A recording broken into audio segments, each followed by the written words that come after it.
नमस्कार, news India देख रहे हैं आप। मैं हूं आपके साथ पूजा अग्रवाल। मैं हूं आपके साथ आंचल कादियान। बुलेटिन की शुरुआत करेंगे सबसे बड़ी खबर के साथ। बांग्लादेश में तख्ता पलट हुआ है।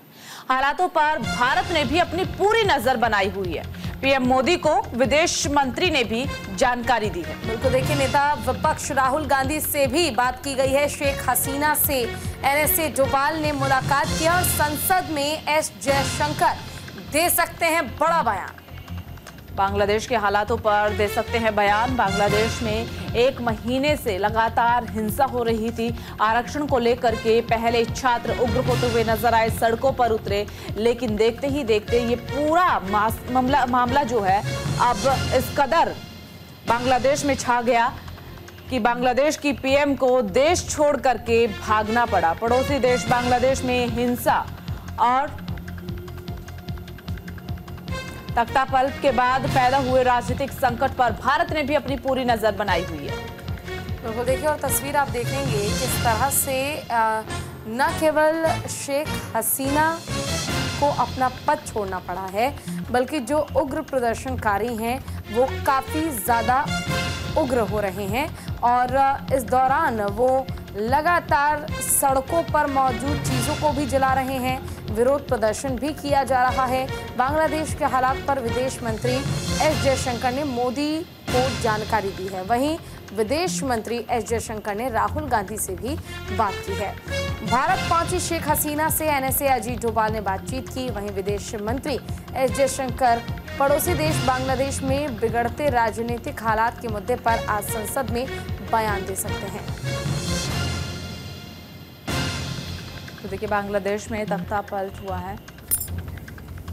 चलिए, ज्यादा जानकारी के लिए हमारे साथ हमारे संवाददाता पीयूष शुक्ला जुड़ गए हैं। पीयूष, देखिए, फिलहाल बांग्लादेश में तख्ता पलट हो चुका है और भारत में फिलहाल शेख हसीना ने शरण ली हुई है।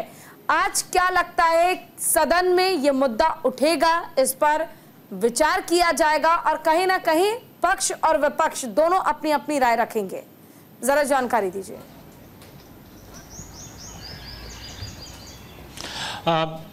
बिल्कुल, कल अगर पूरे घटनाक्रम को आप देखिए तो बांग्लादेश की प्रधानमंत्री शेख हसीना जो वहां से पदस्थ होकर और बांग्लादेश से निकली और सीधा भारत के गाजियाबाद स्थित हिंडन एयरबेस पर उनका विमान लैंड करता है।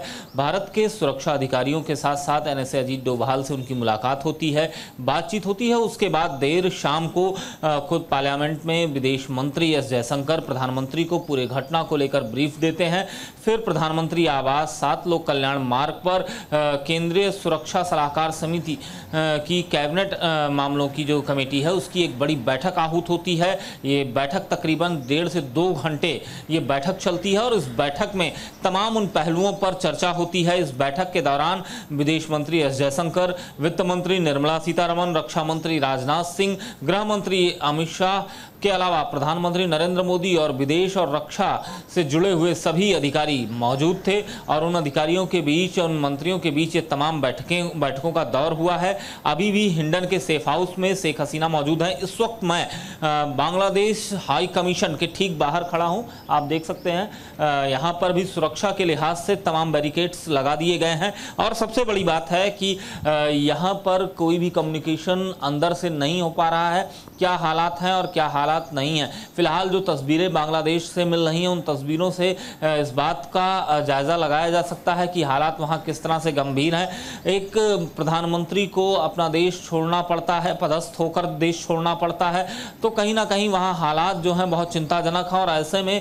पड़ोसी मुल्क होने के नाते भारत के लिए भी ये सबसे बड़ी समस्या के तौर पर देखा जा रहा है, क्योंकि बांग्लादेश और भारत की तमाम सीमाएं आपस में मिलती हैं और एक तरह से परस्पर समझना चाहेंगे बांग्लादेश। बिल्कुल पीयूष, यही आपसे जानना और समझना भी चाहेंगे। बांग्लादेश और भारत के रिश्ते काफी ज्यादा मजबूत है, ये बात किसी से छिपी नहीं है। कई बार शेख हसीना भारत आती भी है और वो बार बार ये चीज भी जाहिर करने की कोशिश उनकी तरफ से लगातार की गई है कि जो रिश्ते हैं भारत और बांग्लादेश के वो कभी भी टूटेंगे नहीं, बल्कि आगे आने वाले वक्त में रिश्ते और भी ज्यादा मजबूत होंगे। कहीं ना कहीं पाकिस्तान से बांग्लादेश का अलग होना, एक अलग राज्य, अलग देश बनना भारत की अहम भूमिका भी रही है इस चीज में। तो अब जिस तरीके से हालात बांग्लादेश में बने हुए, क्या उसका असर भारत पर भी पड़ सकता है?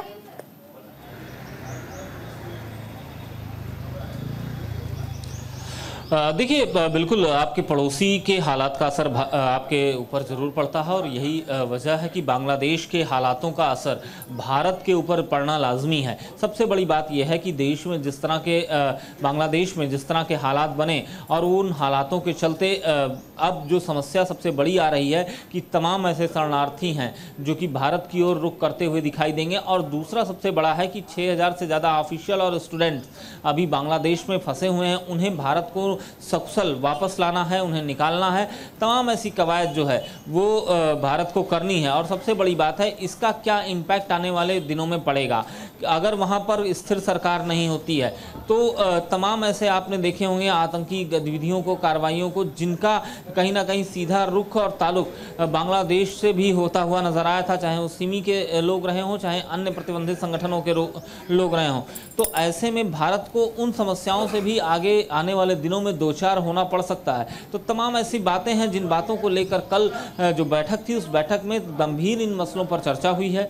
भारत अपनी सीमाओं को कैसे सुरक्षित रखे, भारत में घुसपैठ जो अब बढ़ेगी क्योंकि वहाँ पर जो हालात हैं तो जाहिर सी बात है लोग शरणार्थी के तौर पे भारत आना चाहेंगे या फिर भारत में घुसना चाहेंगे। देखिए पीयूष, शरणार्थी के तौर पर वहाँ से लोग यहाँ आना तो चाहेंगे ही, लेकिन जिस तरह शेख हसीना को लेकर काफी गुस्सा था वहाँ के लोगों में और शेख हसीना भारत आ गई हैं, यहाँ शरण उन्होंने लिया हुआ है। आपसे एक तो सबसे पहले ये जानना चाहूंगी वो और कितने दिन यहाँ रह सकती है, इसके बाद वो कहाँ जा सकती है, क्या पूरी प्लानिंग है? अगर इसका कोई आइडिया आपको है तो प्लीज बताइए। इसके अलावा ये भी आपसे जानना चाहूंगी शेख हसीना को लेकर जो गुस्सा है लोगों में, क्या इसका प्रभाव भारत में भी इस तरीके से देखा जा सकता है कि उनका विरोध किया जाए?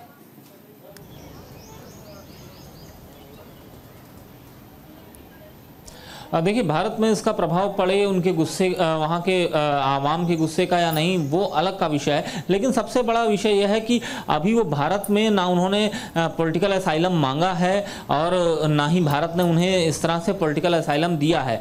हाँ, वो भारत में ज़रूर उतरी और चूँकि अब वो किसी भी राजनीतिक यात्रा पे नहीं थी तो इस लिहाज से हिंडन स्थित एयरबेस पर उन्हें उनके विमान को उतारा गया। और चूँकि हिंडन का जो एयरबेस है वो पूरी तरह से सैन्य ऑपरेशन का एयरबेस है, हालांकि उसका कुछ हिस्सा जो है वो आपके अन्य विमानन कंपनियों ने ले रखा है विमान सेवा के लिए। लेकिन फिलहाल अभी उनका जो विमान है वो हिंडन एयरबेस के सैन्य हिस्से में है और वहां पर जाके ही भारतीय सेना के तमाम ऑफिशियल्स ने, राष्ट्रीय सुरक्षा सलाहकार NSA अजीत डोभाल ने उनसे मुलाकात की है और मुलाकात करके तमाम बातचीत की है, उनकी सुरक्षा की तमाम व्यवस्थाएं वहाँ मुहैया कराई हैं।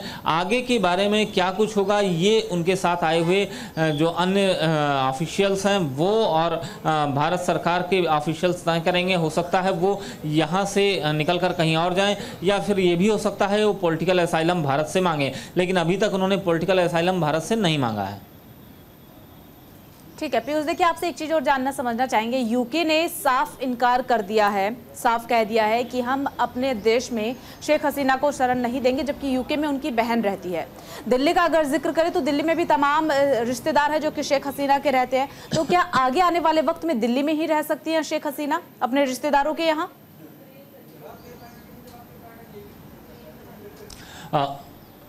देखिए, शेख हसीना की जो सुपुत्री हैं ईमान, वो यहीं पर हैं और सबसे बड़ी बात है कि वो UN की तरफ से WHO के जो उनका संगठन है उसके तहत पश्चिम एशिया क्षेत्र में काम कर रही हैं। तो निश्चित तौर पर उनका बेस जो है वो राष्ट्रीय राजधानी दिल्ली है।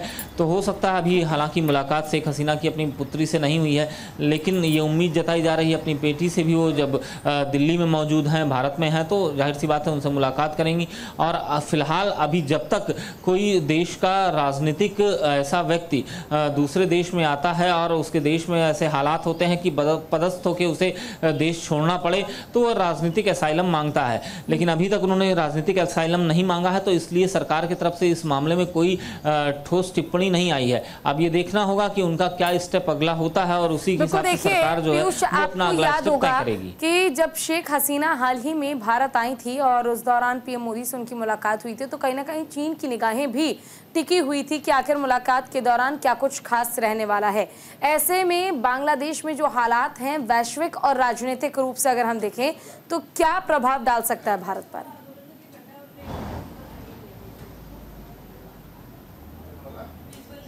देखिए बिल्कुल जिस तरह से चाइना बार बार बंगाल की घाटी में अगर मैं बंगाल की खाड़ी में मैं बात करूं तो वो अपने आप को स्थापित करना चाहता है व्यापार के लिहाज से, और बांग्लादेश और भारत के बीच में जब तक मैत्री संबंध प्रगाढ़ होंगे तो जाहिर सी बात है भारत का सैन्य बेड़ा वहां पर मौजूद होगा, और ऐसे में बांग्लादेश की और भारत के बीच उस बंगाल की खाड़ी से व्यापारिक जो फायदे उठाना चाहता है चाइना वो उसे व्यावसायिक तौर पर नहीं मिल सकते थे। तो कहीं ना कहीं चाइना की भी एक शह जरूर रही है बांग्लादेश में जो ये हालात हुए हैं, लेकिन अभी इस पर बहुत ज़्यादा तीखा टिप्पणी करना उचित नहीं होगा, क्योंकि तमाम ऐसी बातें हैं जिनको लेकर अब भारत को भी इन चीज़ों को समझना होगा, और साथ ही साथ वर्तमान राजनीतिक परिदृश्य को देखते हुए क्या हालात अब आगे आने वाले फ्यूचर में बन रहे हैं, क्योंकि ये पश्चिम एशिया के पूरे अगर हम समूह की बात करें तो उसके लिए इस वक्त ये बांग्लादेश की जो समस्या है एक गंभीर समस्या के तौर पर है, क्योंकि ऐसा भी कुछ नहीं था कि बांग्लादेश की इकोनॉमी लेवल बहुत ज़्यादा गिर गई थी और ऐसे में वहाँ पर ये सारी चीज़ें हुई। तो आखिर ये चीज़ें जो हुई हैं वहाँ पर जो चीज़ें क्रिएट की गई हैं उनके पीछे क्या मकसद रहा है, क्यों क्रिएट की गई हैं, और उससे आने वाले दिनों में भारत को कितना नुकसान होना है या फिर उसको किस परिदृश्य में भारत देखेगा। तो तमाम ऐसी बातें हैं जिन बातों पर विचार विमर्श होगा, और आज का दिन बहुत महत्वपूर्ण है क्योंकि आज शेख हसीना आखिर अब आने वाले दिनों में अपने भविष्य को लेकर क्या महत्वपूर्ण निर्णय लेती हैं, क्योंकि वो भारत में हैं, हिंडन स्थित सेफ हाउस में इस वक्त मौजूद हैं, और दूसरा भारत की तरफ से भारत के संसद में भारत के विदेश मंत्री इस पूरे मसले पर अपना क्या वाक्या रखते हैं, अपना वक्तव्य क्या रखते हैं, इस पर भी लोगों की नज़र होगी। ठीक है पीयूष, एक चीज आपसे जानना चाहेंगे, कल देर रात एक बैठक भी हुई थी, बैठक में अमित शाह, एस जयशंकर, एनएसए अजीत डोभाल, खुद प्रधानमंत्री नरेंद्र मोदी उस बैठक में उपस्थित थे, तमाम विचार विमर्श हुआ, उस बैठक को लेकर के क्या जानकारी है?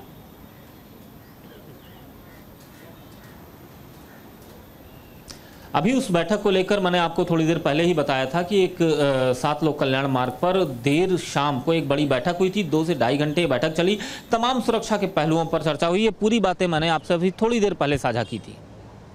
जानकारी